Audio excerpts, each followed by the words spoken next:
When you look at the human condition, the Earth-human paradigm, there is a very central, fundamental, overriding motivation which can be found in all of humanity. And that is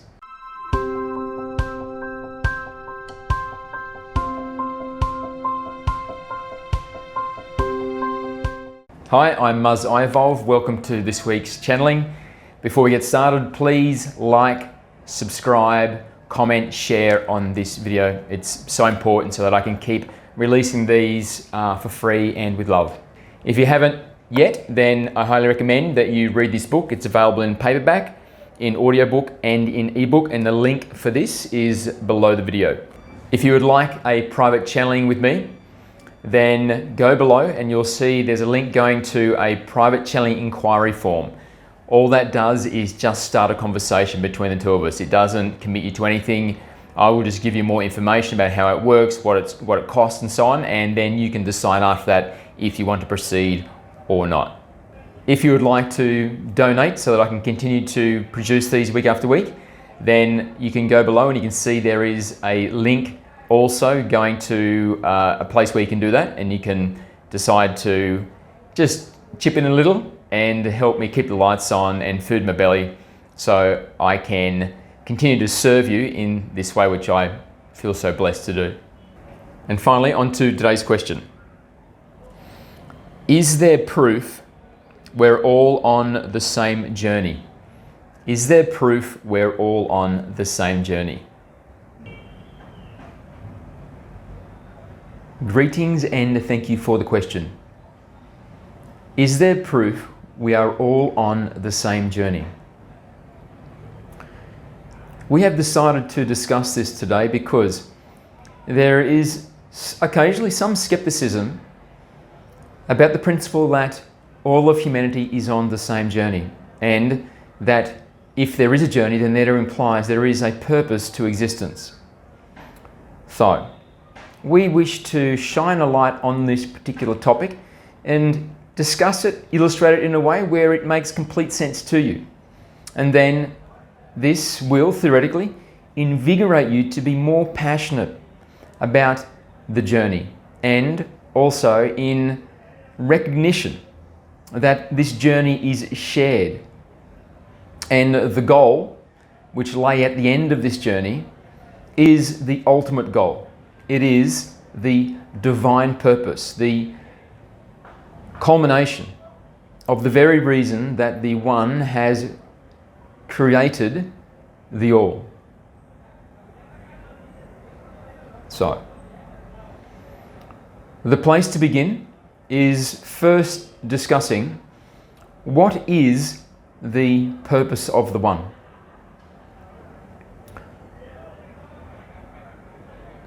The One, prior to creating the All, existed as a concept only. Because when there is only one, there can be nothing but a concept. There can be no experience of self other than I am. But there can be no answer to the question, I am what? Because to know what you are, you must have experience of yourself. Yet, experience of yourself necessitates that there are things which are not you. So then there is some relativity, there is contrast, there is demarcation. You can look at one thing and say, I am not that. That is the initial experience of self. And then you can say, I am larger than that. I am smaller than that. I am wiser than that. I am happier than that, and so on. And now you are getting more of a refined experience of self. And if this was to go on and on and on and on and on over many different permutations, you can see by this process you are gathering experience of yourself. And so you are having a more clarified and refined and comprehensive answer to the question, I am what? Well, this is the process which the One is passing through. Because when it existed only as a concept, it knew itself to completion conceptually.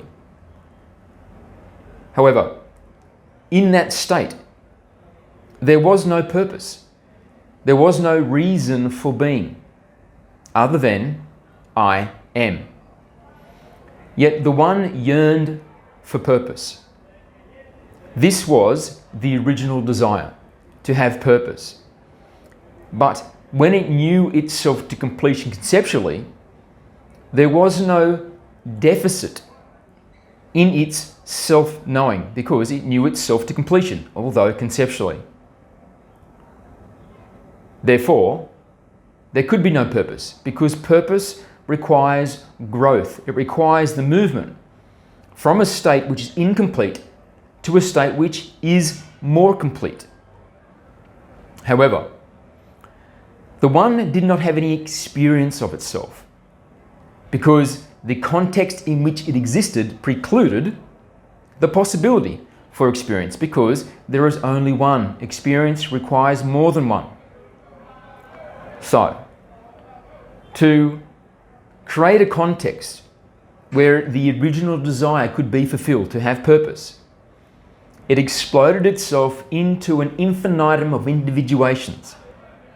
And now there was a matrix or a context where experience was possible because the illusion that there is more than one now existed.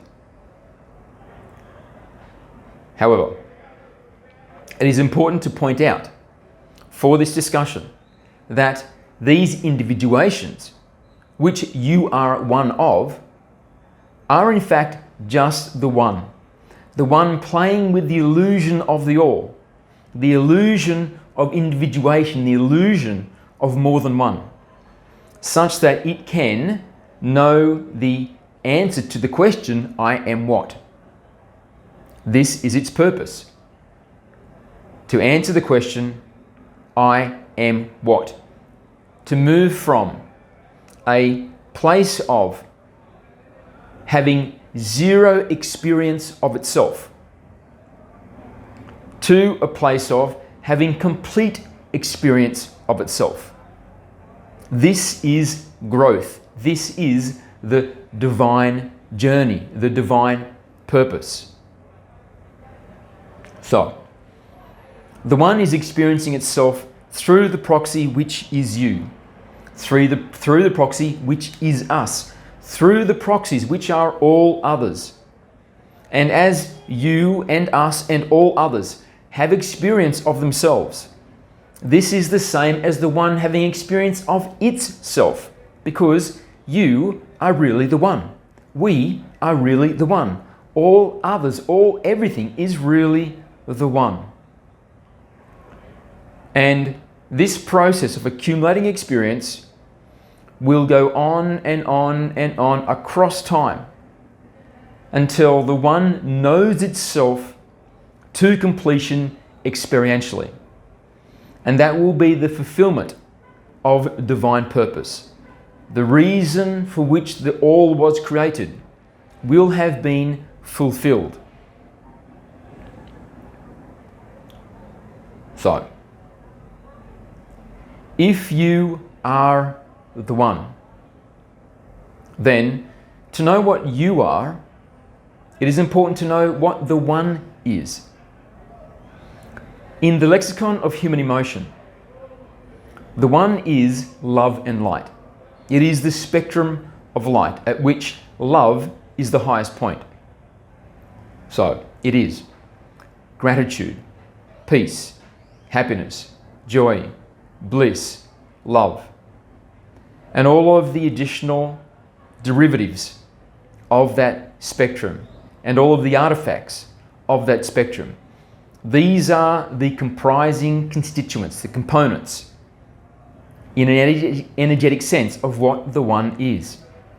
And as you are the One, you are forged from the One. You are the One playing with the illusion such that it can experience itself through the unique perspective which is you. So, you are comprised from the same stuff as the One because you also are the One. Therefore, your true nature, your true substance is the spectrum of the light. You are love and light. You are gratitude. You are peace. You are happiness, joy, bliss, love. You literally are those things.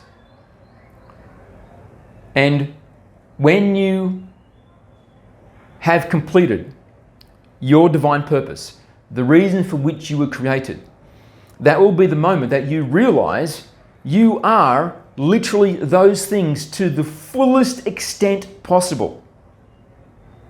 And that will be the moment that you realize that you are the one. And you will coalesce back into that greater identity. Because an individuation of that single identity will have realized that it is actually that identity. And this identity it possessed, this individual existence, was really just illusory. And so it shall coalesce back into that greater identity. It will be the one collecting pieces of itself as these individual pieces come to a place of full recognition, remembrance, understanding, knowing through the vehicle of experience that they are in fact the one. And when this has completed for all of the individuations of the one, the purpose for the entire all will have been fulfilled. And in that moment, it will cease to be. But, like the beat of a heart and the cycle of breath, the process shall begin again. So, if you are the love and light of the one because you are comprised of the one, then this can be used to illustrate that you and all others are on the same journey. And that journey is to make that realization, the ultimate realization. So, when you look at the human condition, the earth human paradigm, there is a very central, fundamental, overriding motivation which can be found in all of humanity. And that is the pursuit of happiness. All that you do, all that all others do within the human field, can be distilled down to that primary motivation: to be happy, to live the moments of your life in a state of contented happiness. But why? Why is it that each of you are this way? And understand, this is a very dominant feature of all of existence. This desire to be happy. However, in your context here on earth, this has been mislabeled in a sense, and this is something that we will get to momentarily. So, your pursuit of happiness, humanity's pursuit of happiness, what is it really about? Well, if you are pursuing happiness, if it is something which you desire to feel, then what is this feeling? What does it mean? Where does it come from? As we just discussed, you are an individuation of the one. And as such, you are happiness, as you are all of the other derivatives of love. So, if you are happiness, and you are pursuing happiness through different experiences, then what this can be equated to mean is that you are not pursuing happiness, but rather you are pursuing an understanding of yourself. You wish to know yourself through experience. you wish to experience who you are. Because when you experience happiness, you are literally having an experience of yourself. So the happiness is not external. It is not something which needs to pursue, but rather it is something which needs to be realized. You just need to realize that I am happiness. Therefore, it does not need to be discovered externally. The risk of pursuing external happiness, meaning that I'll be happy if I get the possession of this particular item. I'll be happy if I get this particular relationship. I'll be happy if I get this particular job. I start earning this particular amount of money. What is dangerous about this type of happiness is that when that condition disappears, so does the happiness.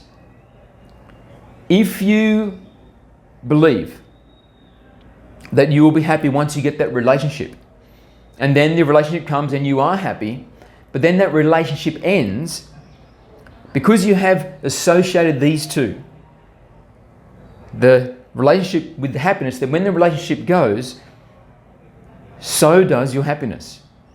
This is a fragile type of happiness. But really what is occurring is that when you have the relationship, you are giving yourself the permission to have an experience of what you actually are, to live in a realized state of what is contained within, what comprises who you are. Yet when the relationship ends, you deny yourself access to that part of yourself anymore, because you mentally, psychologically believe that it is the relationship which gave you the happiness. But really, it was the relationship that gave you permission to experience the happiness which you already are. So, consider it this way, to prove that the happiness is not in the object, it is not in the relationship, it is not in the conditions or circumstances of your life. Although certain conditions and circumstances can make it easier to experience the happiness which you are, but they are not essential. And the master is able to live in a state of happiness regardless of what the outer circumstances are, because the master understands the happiness is something that is found within. It is literally an energetic component from which you are comprised. So imagine that after many years of working hard and saving, you have finally been able to purchase your dream car. And you drive your dream car home and you're in a state of absolute ecstasy that this has finally occurred. And then you park in your garage and then you go inside, and then for the rest of that evening, you are in a state of absolute delight that you are now in possession of this car which you have been coveting for such a long time. Yet overnight, thieves break into your garage, they steal your car, they drive it into the woods, they crash it, they set it on fire, and now it is absolutely written off. It is the end. That car can no longer be salvaged. Yet you arise in the morning, yet not realizing that this has occurred. You have not gone into garage to even notice that your car is missing. And so you are still floating around the house in a state of absolute ecstasy and delight and happiness and pride and joy that you are in the possession of this car which you have been coveting and working so hard to achieve for so long. But how is this possible if the happiness is in the car? Because the car no longer exists, yet you still retain and enjoy those feelings of happiness. Clearly, this is because the happiness is arising from within. It is sourced internally. And so the outer world is not something which is essential for you to experience those feelings. The outer world, in fact, is just what you are using to give yourself permission. I will give myself permission to feel happy under certain conditions. And so even though the car has been obliterated, you continue to have these wonderful feelings of happiness. This is why you can have two different families living under completely different conditions. And one family is unhappy, and yet another family is very happy. But when you examine closely, you can see that the family you'd expect to be very happy is the one which is unhappy. And the family that you would expect to be unhappy is the one which is very happy. How is this possible? How is it that the family which has everything, which has the money, which has the home, which has all of the luxuries one could want, yet that family is miserable? And yet there is another family who live in abstract poverty. They have almost nothing. They struggle each day to ensure they have enough food on the table, enough money in hand to pay their bills, and yet they are an extraordinarily happy family. These conditions exist on your planet right now. Yet how is that possible if happiness is being derived from the outer circumstances? Of course, these conditions can only exist if happiness is not associated to the outer circumstances, but instead is something which is occurring internally. It is an internal choice. So, if you are struggling to be happy, then it's important to ask yourself, what are your rules for happiness? What is it that you have arbitrarily determined must occur, must be in your possession, must be the circumstances of your outer world for you to experience happiness? And when you have made those definitions, when you have recognized what those conditions are, then be cognizant that they are entirely arbitrary.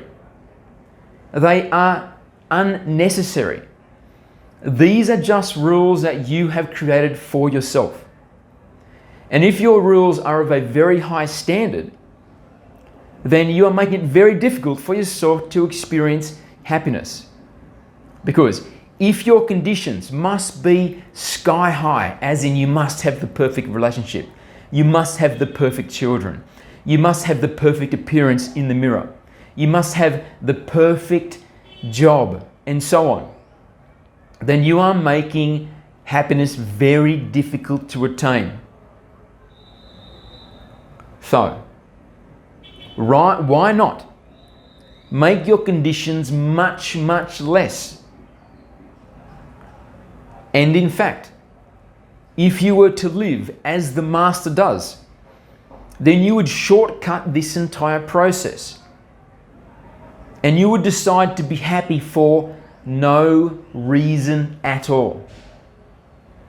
This is unconditional happiness.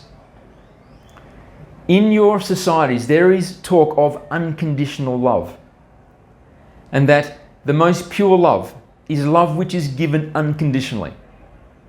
And this is so. This is when love is given freely, when love is allowed to express itself in the most open and natural way that it can, because there are no conditions placed on the love which is given.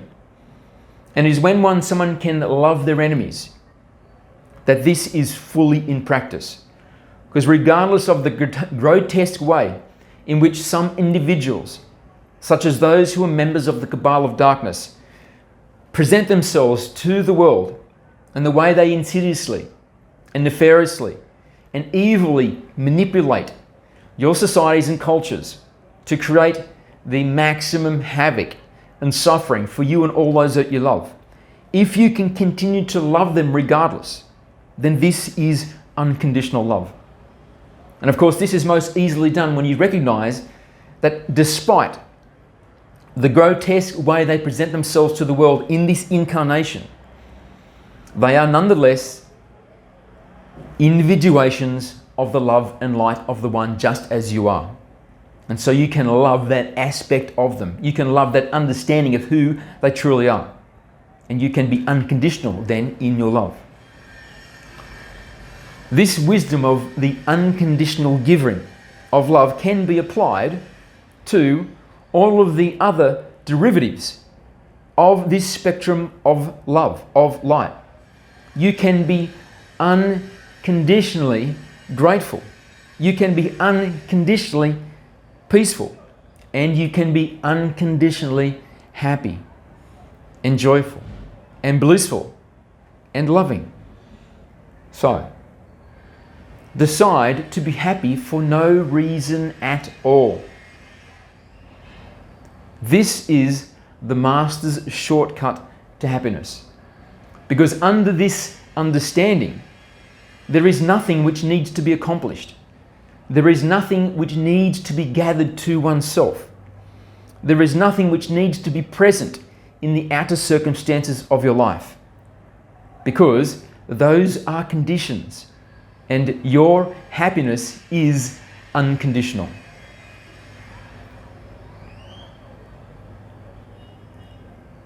So, when you are living unconditional about your peace, gratitude, happiness, joy, bliss, love, then you are having an unadulterated experience of who you truly are. You are gathering experience which will more and more and more and more take you towards this ultimate culmination of your journey, which is to realize that you are the one, to fulfill your purpose, which is fulfilling the divine purpose. So, if you are pursuing happiness, and happiness is really a pursuit of yourself, because you are happiness. You are just seeking to know who you are, because this is the divine purpose and you are the one. So the divine purpose is your purpose. The one's purpose is your purpose. And by proxy, you are also seeking to know your Creator. You are seeking to know the One. You are seeking to know God. Because you are seeking yourself. And you are God. You are God playing with the illusion that there is more than one. So there is this illusion of the individuation, that you are separate from God, that you are something other than God.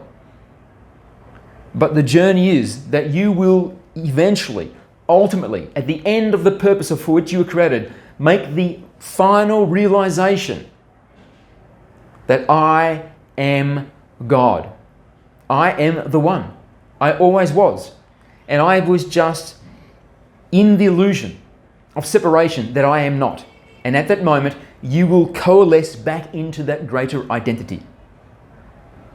And it will not be such a matter that you are forcefully magnetized and coalesced and you cease to be. But rather, you will be so awakened to the realization that you are the one, that you will make the decision to just let go of the final remnants of the illusion of individuation. So, this is what is really occurring for you. You are really on this journey to realize who you are, which is to realize that you are the one.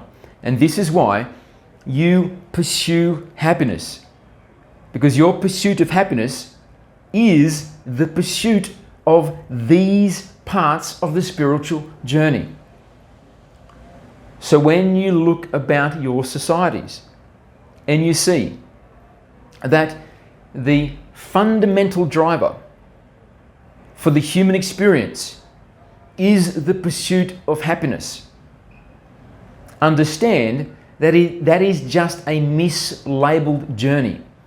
Really what is occurring is there is a pursuit of self in all others just as it is in you. And in all others, there is a pursuit by proxy of God, wishing to know God, just as it is in you. Because all of humanity is invigorated by the divine journey, although all of humanity mostly has not yet made this realization, made this understanding that this is what is occurring. So it is clear to see that all of you are on the same journey. And all of you are testing different methods, different ways of being, different paths to take you to this place of happiness. Yet, when the realization is made that all of you are actually on this same journey, and this journey is the pursuit of self, it is to know self experientially, because that is your purpose as it is the divine purpose. The one wishes to know itself to completion through experience.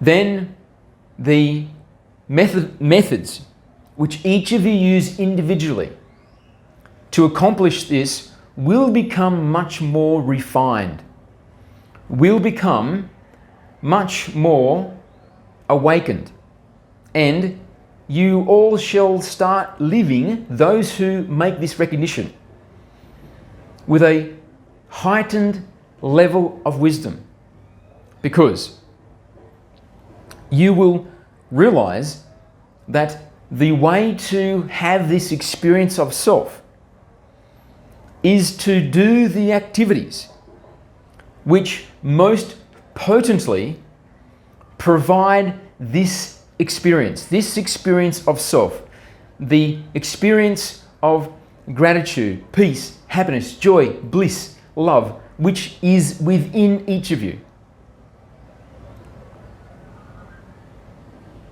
These are experiences of self which can be had unconditionally. But as we said also, the experiences that you choose can be chosen in a way that they make it much easier. They are conducive to having these experiences of self. And as you will discover, one of the primary ways in which you can construct your experience such that you have a very potent experience of these qualities of self, these energetic constituents of what you truly are, is to be of service, is to act in ways which serves others, so that you are expressing in a demonstrative way these qualities of who you are to others. You will shower others with your gratitude, with your peace, with your happiness, with your joy, with your bliss, with your love.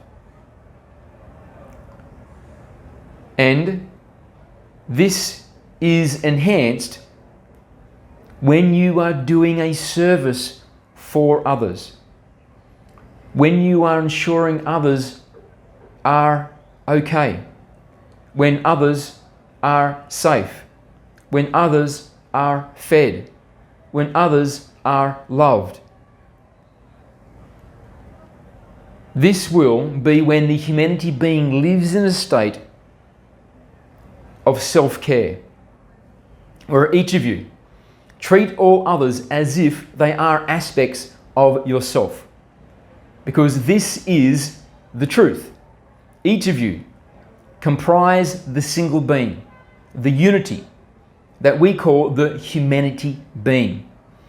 And so when each of you treat the other aspects of this single being as if they are you, then this is self-care. When you love another, you are loving yourself. When you act in happiness and joy with another, you are acting in happiness and joy with yourself. And you can see, when humanity begins to live in this way, this is when there is a compounding of these experiences of self. Because you experience the happiness and the joy within self. And then you pour that happiness and joy onto another aspect of the greater being which you are. And then they respond with happiness and joy back to you, and also to other aspects.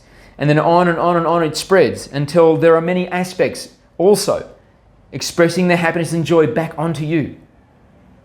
And their gratitude, and their peace, and their bliss, and their love. This is when the emotional and spiritual evolution of the humanity being begins to take on an exponential quality. And when you look about what is occurring on your planet now, this is already beginning to happen. In Brazil, there are many millions and millions that are gathering together to form a single group with a unified purpose. And that purpose is that they themselves and all others within that group have access to all things which make them happy, which ensure that they have the freedom, they have the rights and the access to the resources which are required so they can live a life of happiness, that they can pursue happiness, that they can be a being of happiness.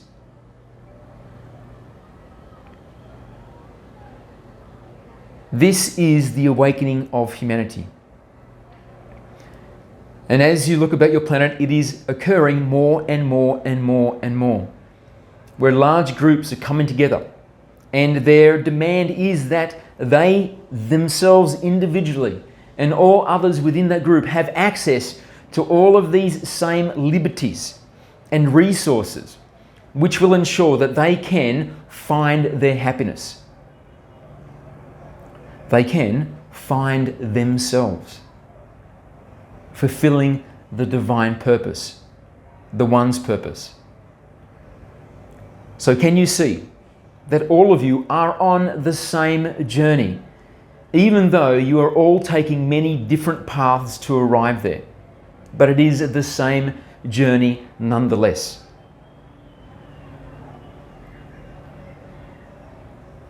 So,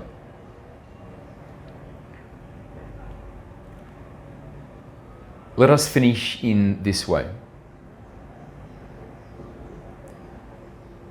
As we frequently say, the greatest service that you can provide to the humanity being and the evolution of your species, such that there is a transition successfully into the fourth density state, where you will exist as a unity in possession of your fifth dimension,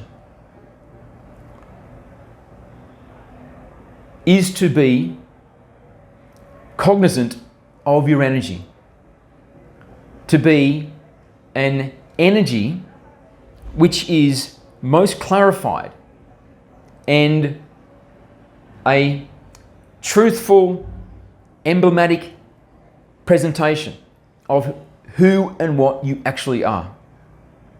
You are the one, and the one is love in its derivatives.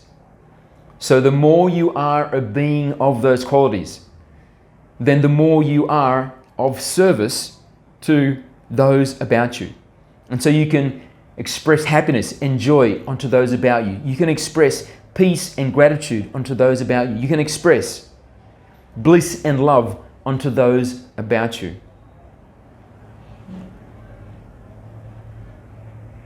And this is most easily done when you live in a state of virtue. Because when you live in a state of virtue, where you act with integrity, with honesty, with dignity, and you make this the fundamental way in which you treat yourself and all others, then this is a very coherent way to be with this expression of the energies which you truly are in your purest definition. Because when you act with these abstract qualities of being a being of the light, then you do not, or much less likely, to experience energetic qualities or emotions which are from the negative end, the darkness end of the spiritual spectrum.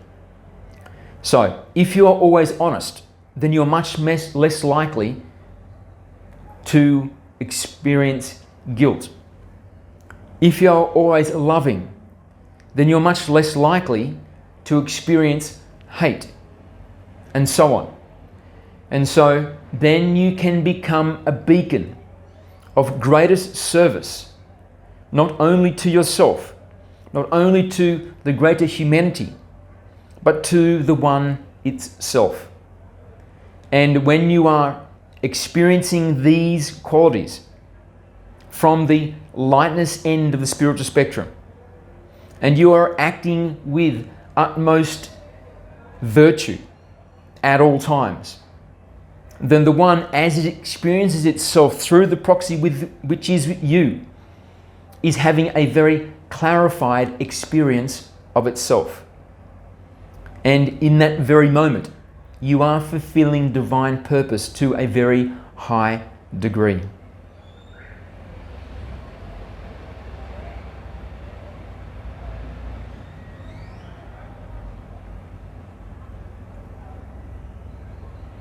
Now is the time